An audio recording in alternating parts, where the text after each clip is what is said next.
Hello there.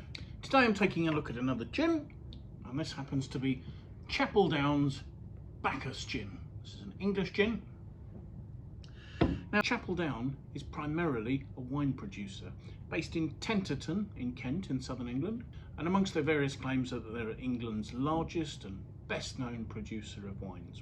My understanding is production was somewhere in the region of 3.4 million bottles in 2023. And for that, they're able to draw on somewhere in the region of 160 hectares of vines, so that's about 400 acres. The company has also diversified into both brewing and distilling. At one stage, they even had a wine bar in London. However, COVID-related financial difficulties saw them close the wine bar and sell their brewing interests. Now, Chapel Down's history, you don't actually see it outlined particularly well.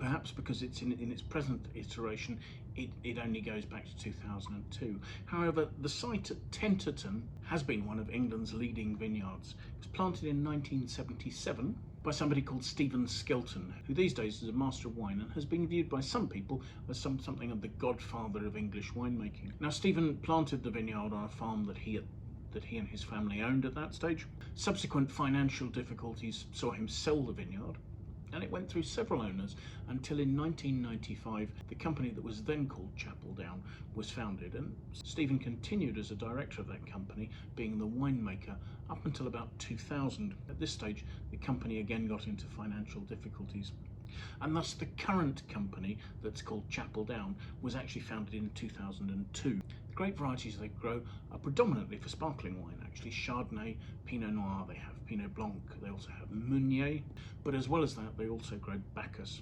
Now, the Bacchus grape variety is a crossing that was bred in Germany in 1933 in the Pfalz. It wasn't actually authorised to be used in making quality wine until 1972, but its character is fruity, light to medium bodied, has a sort of a citric freshness, and can be compared to Sauvignon Blanc in that it can have lifted elderflower notes as well. These days the crossing is believed to be a crossing between Müller-Thurgau and Silvaner and Riesling. Now, Müller-Thurgau is also a Riesling-Silvaner cross, so clearly it has quite a complicated parentage. So the relation of the Bacchus grape variety to this gin is that a proportion, and I don't know how much, of the spirit is made by distilling the pomace that remains after pressing. So this is what the French would call a ma, or the Italians would call a grappa.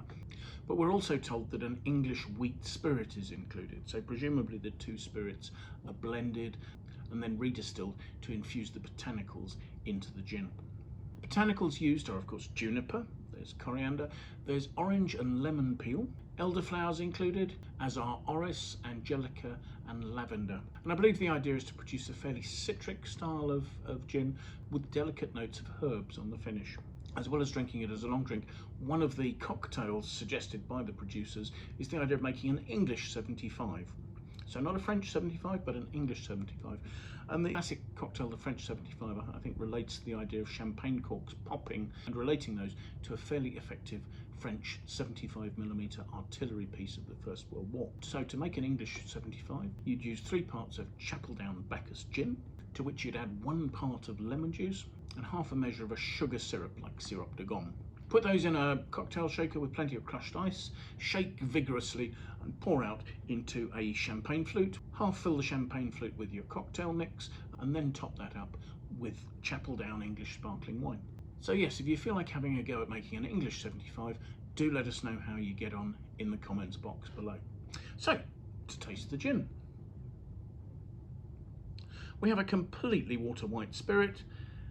The strength that this is given on the bottle is 41.2, which seems very specific. It's a spirit. It is actually forming some tears on the side of the glass, but they're very fine tears and they're running quite quickly. It's not a particularly viscous spirit.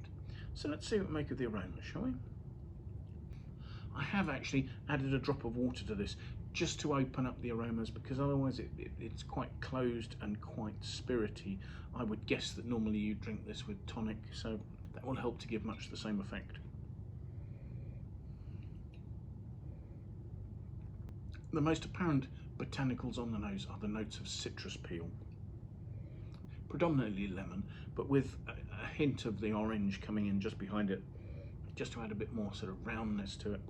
Behind that, there are delicate notes of things like the elderflower and the juniper. And then at the finish, you've got this sort of herbaceous note of coriander that really gives a sort of a lifted perfume to the finish. Perhaps also there are some of the delicate notes of lavender. Really is quite fascinating to smell the aromas open up. So let's have a taste.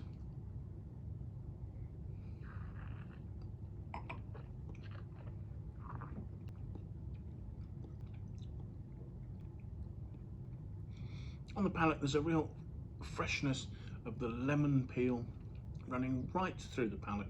There's almost a sort of slight pithiness as well, so lemon peel, grapefruit sort of notes, and a sharpness.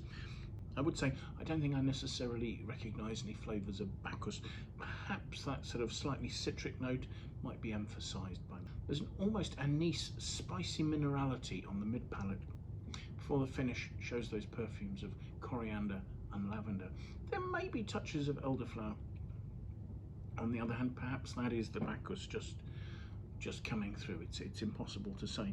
I think this is a very delicate, very elegant, very clean style of gin that I'd be delighted to drink as a long drink over ice. The finish has a lovely, long-lasting citric note that just finishes off with a touch of mineral purity and these delicate perfumes. So thank you so much for joining us. I do hope you've enjoyed the tasting. If you have, do please press the like button. We'd really appreciate that. If you want to watch more of these videos, the best answer is to subscribe to our channel, and that way you can set alerts so that you can make sure that you don't miss any of the videos as we publish them. If you have any comments you'd like to leave about this tasting, about other tastings we've done, or anything else related to that, do please feel free to leave a comment in the box below. We'd really like to hear your feedback. If you have any friends that you think would like to watch the video, do please feel free to forward it to them. But most importantly, if you've enjoyed the tasting, I do hope you'll manage to make some time and come and join us for another tasting in the very near future. Thanks again. Bye for now.